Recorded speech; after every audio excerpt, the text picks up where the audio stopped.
So hey guys, welcome to this new vlog. यहाँ पे हम लोग वेलकम बैक ऐसा कुछ बोल रहे थे और हंसी आ गई, तो वो अच्छी साउंड नहीं आई थी, इसलिए मुझे वॉइस ओवर करना पड़ा। फिर यहाँ पे हम लोग निकले थे छठ पूजा के लिए इवनिंग का। ये देखिए, छठ पूजा में हम लोग गए यहाँ छत पे, और इनके घर पे ही ये जो पूजा कर रही है ना, वो छत पे ही कर रही थी।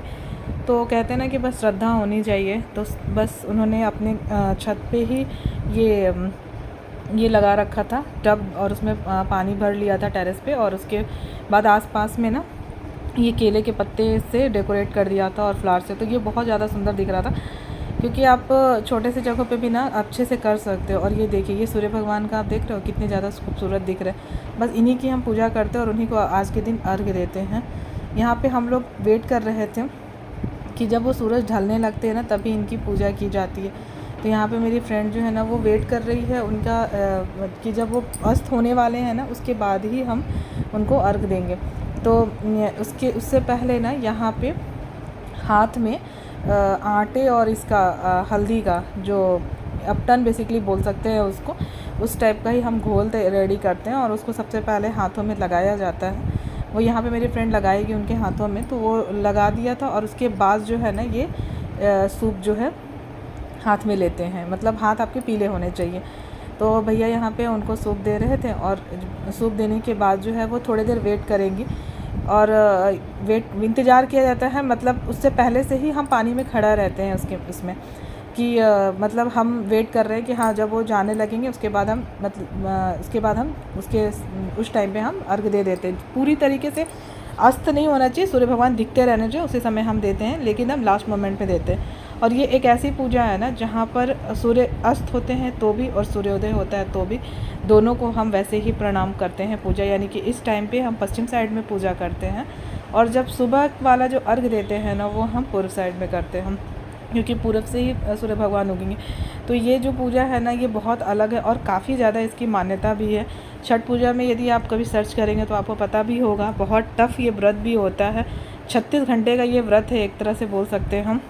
बिना खाए बिना पानी पिए सिर्फ एक दिन हम लौकी चावल खीर ऐसे करके खाते हैं, खीर पूड़ी का एक दिन का, और नेक्स्ट डे बिना जल और बिना अन्न का रहते हैं, और थर्ड डे में, और फिर इस तरह से हमें अर्घ देना होता है। काफ़ी तैयारी भी करनी पड़ती है, बहुत कुछ बनाना भी होता है। तो इसीलिए लोग कहते हैं कि छठ पूजा के टाइम पे ना फैमिली का होना बहुत ज़रूरी है, क्योंकि ये अकेले की पूजा नहीं है। लेकिन ये यहाँ पे अकेले ही थी, और अभी अभी ये नई शिफ्ट हुई हैं 6 मंथ्स पहले ही। तो जो छोटे बच्चे भी हैं, लड़कियाँ आप देख सकते हैं यहाँ पे, इन लोगों को ले करके ही इन्होंने ये किया था। तो ये सच में बहुत ही मतलब काबिले की तारीफ़ है कि इन्होंने ये चीज़ें उठाया और बहुत अच्छे से इसको संपन्न किया था, और सब कुछ बनाया भी था अकेले ही। हम लोग काफ़ी दूर रहते हैं थोड़ा, मतलब अभी हमारी नई नई दोस्ती हुई थी, तो इन्होंने नहीं बुलाया, क्योंकि उनका भी था कि हम लोग के छोटे बच्चे हैं, तो ऐसा कुछ नहीं, वो खुद से ही अकेले सब कुछ कर लेती। तो सच में, क्योंकि हम लोग अपने घर पे देखे हैं, तो मालूम है कि इसमें काम बहुत ज़्यादा होता है। इसमें बिल्कुल भी थोड़ा से भी आप लापरवाही नहीं कर सकते हो। नमक नहीं टच करना, जूठा थोड़ा भी नहीं होना चाहिए। इवन जब हम गेहूँ वगैरह भी डाल के जब सुखाते हैं ना, उस टाइम पे भी आपका जो पक्षी होते हैं, वो जो मतलब कहते हैं कि उनको टच नहीं करना चाहिए, तो वो बैठ के ही सुखाना पड़ता है धूप में। तो बहुत ज़्यादा टफ़ है ये। और उसके बाद यहाँ पे ना भैया अर्घ दे रहे थे, हम लोग लोटे में ये जल पकड़ा रहे थे। हम लोग भी साथ में एक साथ ही मिलके लास्ट में दे दिए हैं। तो ये देखिए, और ये ना 2 सूप से करती हैं। इसमें भी ऐसा होता है कि 2 सूप रहता है, और दोनों सूप में इन्होंने फल वगैरह डाल रखा था, और पहले इससे करेंगे, फिर वो सेकंड वाले से भी अर्घ देंगे। तो दोनों से उन्होंने किया था। फिर यहाँ पे हम बस वेट कर रहे थे, वो कह रहे थे कि अब जल देना है, कब देना है, वो हम लोग वही डिस्कस कर रहे थे कि हाँ, अब देना स्टार्ट किया जाए। तो इसमें क्या होगा, वही जब ये घूमेंगी एक बार राउंड करके, 5 टाइम्स ऐसा करके करते हैं, और भैया जल गिराएंगे इनके हाथों पे। तो देखिए, आपको दिख जाएगा ये कैसे होता है। आगे में थोड़ा मैं वीडियो में म्यूज़िक लगा दूँगी, ताकि आपको थोड़ा आप एंजॉय कर सको इस वीडियो को। और यहाँ पे हम लोग भी आगे मतलब पीछे से पकड़ लिए हैं, तो अर्घ मतलब दे दिए हैं साथ में सब लोग। तो वो आपको देखने को मिल जाएगा। जब तक कि आप ये देख रहे हैं, तब तक मैं म्यूज़िक लगा देती हूँ।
सो यहाँ पे आपने देखा होगा कि किस तरीके से ये जो है सबने अर्घ दिया था, मतलब भैया ने 5 बार ऐसे किया था। और यहाँ पे अब क्या हो रहा है ना, ये सूप चेंज हो रहा है। तो जो मेरी फ्रेंड है ना, यानी कि जो ये प्रियंका, जो ग्रीन सूट है, वो फिर से उसमें लगाएगी। अपटन जो होता है वो फिर से लगाया जाता है, क्योंकि अब सेकंड सूप लेना है ना, तो फिर से हम लगाएंगे। ऐसा नहीं होता है कि एक बार लगा करके और सब पे कर लेते नहीं। यदि आपके पास सूप बढ़ते जाता है, जैसे बहुत सारे लोग हर साल एक एक सूप बढ़ाते जाते हैं, तो यदि 9, 10 ऐसे जितने भी सूप होते चले जाएंगे ना, उसके साथ साथ हमें वो लगाना पड़ता है। उसमें हम लोग मतलब उसके बाद ना वो अपटन लगा के उसके बाद हम लोग सिंदूर जो होता है, पीली वाली सिंदूर हमारे यहाँ बिहार में बहुत ही ज़्यादा फेमस है, ख़ास पूजा में वही हम लोग करते हैं। तो वो पीली वाली सिंदूर हाथ में हम लोग ऐसे लगाते हैं। इनके यहाँ पे बीच में सन बनाया जाता है, तो इन्होंने बोला था कि सन ही बना दीजिए, तो इन्होंने सन बनाया था। और फिर अर्घ के लिए फिर से ये जो है नेक्स्ट सूप जो है वो भैया ने दिया ये पूजा करने के लिए। और इसमें क्या है ना, इस बार जब जल देंगे तो हम लोग भी अर्घ देते हैं, मतलब सब लोग पकड़ लेते हैं। तो इसलिए हम लोगों ने भी यहाँ पे हाथ जो है टच कर लेंगे, ताकि सारे लोग जो है ना इसमें सबका जो है कि अर्घ दिला जाए, क्योंकि एक एक करके करने में टाइम लगता है ना, वो कितनी बार वो घूमेंगे, इस वजह से सब लोग एक साथ ही पकड़ लिए थे। यहाँ पे ये पूजा होने इसके बाद भगवान को धूप दिखाया जाता है। तो ये नेक्स्ट वही होगा, ये जब पूरा अर्घ पूरा हो जाएगा। मैं आप लोग को ऐसे दिखा दे रही हूँ कि ताकि आप लोग देख लो कि ये कैसे हम लोग ये पूजा करते हैं, क्योंकि बहुत सारे लोगों को जो बिहार से हैं, जो यूपी से हैं, उनको तो बहुत अच्छे से पता है इसके पूजा के बारे में। लेकिन जो दूसरे स्टेट से हैं, यानी कि हम लोग जो हैदराबाद में हैं, तो बहुत लोगों को ये चीज़ें नहीं पता होती हैं। और बहुत दूसरे स्टेट मतलब दूसरे स्टेट मतलब उन लोग उड़ीसा से भी हैं, हर जगह हर अलग अलग स्टेट से होते हैं महाराष्ट्र में। लेकिन इतना जो लोग डीप सिर्फ देखे रहते हैं, इनका महत्व कितना है, वो चीज़ें जो पता होती है वो बिहार वालों को ही मालूम होता है, क्योंकि इसमें बहुत ध्यान से करना होता है। इसका जो प्रसाद होता है ना, जब हम वो खाते हैं ना, तो उसमें भी हमें ध्यान देना होता है कि आप नमक के मतलब नमक आप ना खाए हों, या फिर खाने के बाद तुरंत नमक ना खाएं, इतना तक ध्यान देना होता है। और जिसके घर में ये पूजा होता है ना, उसके यहाँ लहसुन प्याज यानी कि ये सब चीज़ें यूज़ नहीं होता है। तो ये देखिए, उसके बाद इन लोगों ने क्या किया ना, वो पानी में हम लोग नीचे जो है ना वो टच कराते, जहाँ पे गंगा जी में किए तो गंगा जी में कराए थे, और ये इन्होंने टब लेके किया था, तो उसको सूप को नीचे ऐसे जैसे धोते हैं ना, वो करके उसके बाद थोड़ा नीचे टच करा के उसके बाद उन्होंने हाथ धुला। और अब वो निकल जाएंगी बाहर निकलने के बाद जो है ना, हाँ उसके बाद सॉरी, यहाँ पे सब लोग हाथ जोड़ करके जो भी मन्नत मांगनी होती है वो सब लोग मांगते हैं कि भगवान जो है सबकी मनोकामना पूर्ण करें यहाँ पे। और जो भी मांगो ना, कहते हैं कि छठ पूजा एक ऐसा पर्व होता है कि आप दिल से यदि कोई चीज़ें मांग लेते हो ना, तो वो निश्चित रूप से ये पूरा होता है। तो सच में इसकी महत्व बहुत ज़्यादा है, और ये चीज़ें सिर्फ ऐसे नहीं है, देखने में भी मिला है कि ये चीज़ें होता है रियल में। और उसके बाद जो होता है, ये जो होता है ना, व्रत वाले लोग जो हैं वो बाहर निकलते हैं, तो लोग इनके पैर छूते हैं, जो भी मतलब इनसे छोटे रहते हैं ना, उनके पैर छूते हैं। इनके बच्चे अभी बाहर में जाएंगे ना, तो उनके पैर छूते हैं, क्योंकि उस टाइम पे कहते हैं कि यदि ऐसे लोग जो व्रत किए हुए हैं और वो यदि आशीर्वाद दे देना, तो उनका आशीर्वाद बहुत तेज़ी से लगता है। तो बस उसके बाद यहाँ पे ना हम लोग बैठेंगे उनका यहाँ पे अब धूप दिखाने के लिए भगवान को, क्योंकि जल तो हो गया था, तो धूप अगरबत्ती भी दिखाई जाती है। तो अगरबत्ती तो नहीं, लेकिन धूप जो हम लोग जलाएंगे। तो दिया में ही हम लोग वहाँ पे देख रहे थे, दिया जला हुआ था, और वो इतनी तेज़ हवा चल रही थी ना कि वहाँ पे धूप भी वो जलने में बहुत प्रॉब्लम हो रहा था। और डायरेक्ट दिया से नहीं जलाते हैं, तो वो थोड़ा टाइम लग रहा था। उसके बाद हम लोग पहुँच गए ये शाम में, यहाँ पर एक मलकम चेरू जो है वो लेक है, तो हैदराबाद में, और यहाँ पे बहुत ज़्यादा धूमधाम से ये मनाई जाती है, बहुत बड़े में है ये एरिया। तो यहाँ भी हम लोग पहुँच गए, इवनिंग का टाइम था, तो सोचे कि थोड़ा सा यहाँ पे भी चले जाते हैं, देख लेते हैं। हालांकि वो रात हो चुका था, हम वहाँ से सब कुछ ख़त्म हो गया था, लोग अर्घ दे के निकल चुके थे, लेकिन फिर भी भीड़ इतनी ज़्यादा थी। और यहाँ पे ना इतनी अच्छी व्यवस्था रहती है ना, ये देखिए, ये देख सकते हैं यहाँ पे चेयर वगैरह भी लगा हुआ था, सब लोग आराम से बैठे हुए हैं। और साथ ही साथ में क्या है, वो वहाँ पे पार्क भी है, तो आराम से लोग बैठे रहते हैं। और इसके साथ ना मैंने देखा, जब मैं बाहर निकली ना, तो वहाँ मैंने देखा था ना कि लोग आलू और बैंगन वगैरह काट के रखे थे। इसका मतलब है कि अगले दिन का खाना भी बनता है। अब मुझे इसका आइडिया नहीं है कि वो किसके लिए बनता है, बट वो बनता। फिर क्या हुआ था, हम लोगों ने प्लान किया था कि मॉर्निंग में भी थोड़ा सा चले जाएंगे, क्योंकि जो मेरी फ्रेंड है ना, वो उसने नहीं देखा था, तो मैं सोची कि चलो एक बार उसको भी दिखाती हूँ। और ये देखिए, मॉर्निंग का टाइम है।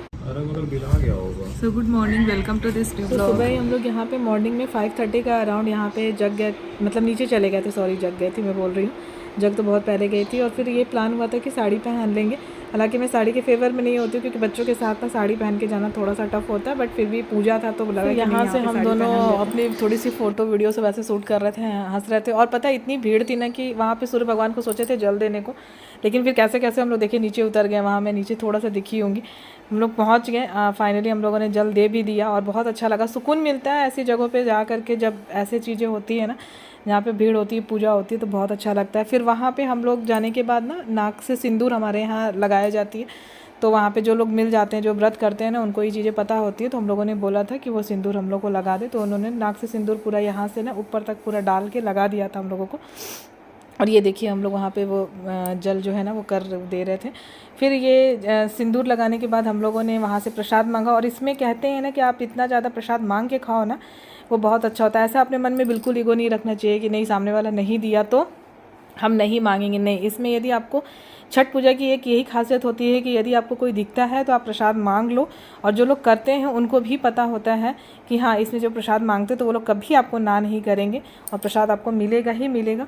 और यहाँ पे ये देखिए हम लोग का थोड़ा सा वीडियो आ रहा है, ये जल में ये देख रहे पानी में कितने लोग भीड़ खड़ी है यहाँ पे, और काफ़ी देर तक हम लोग नीचे। सो यहाँ पे एक फ़ोटो मिल गई थी तो मैंने सोचा चलो इसको लगा देती हूँ। सो वीडियो कैसी लगी? वीडियो अच्छी लगी हो तो प्लीज़ लाइक एंड सब्सक्राइब। तब तक के लिए